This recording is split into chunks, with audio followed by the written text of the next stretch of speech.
सभे व्रत करता ये धनी तू करा मारा जानी मान ये सो भौजी कोसी भरा रुका दे बरू दौरा सारिया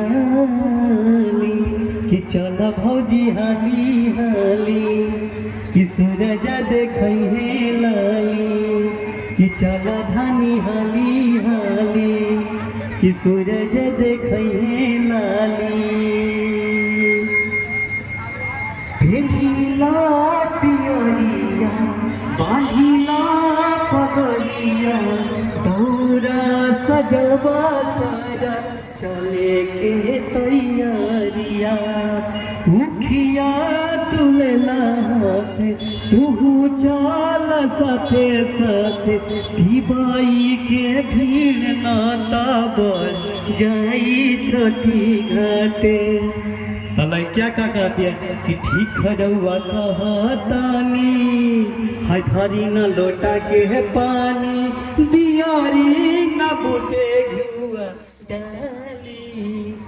कि चल भौजी हाली हाली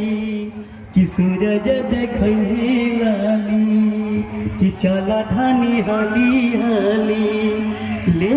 लाया रखत लावा ध्यानमा भाग्य तारा सान परसन होई मानमा छठ के बरतिया भाई हर छठ के बरतिया भइल सफल हो हर साले परब करब हे सूरज मान हो धन हम भइनी जी पूजा और कईनी जी हथवा में लेके आरती के थाली कि चल भौजी हाली हाली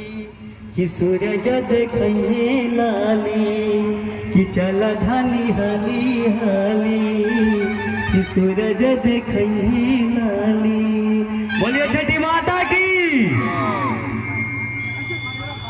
भैया टाइम ज्यादा हो रहा है।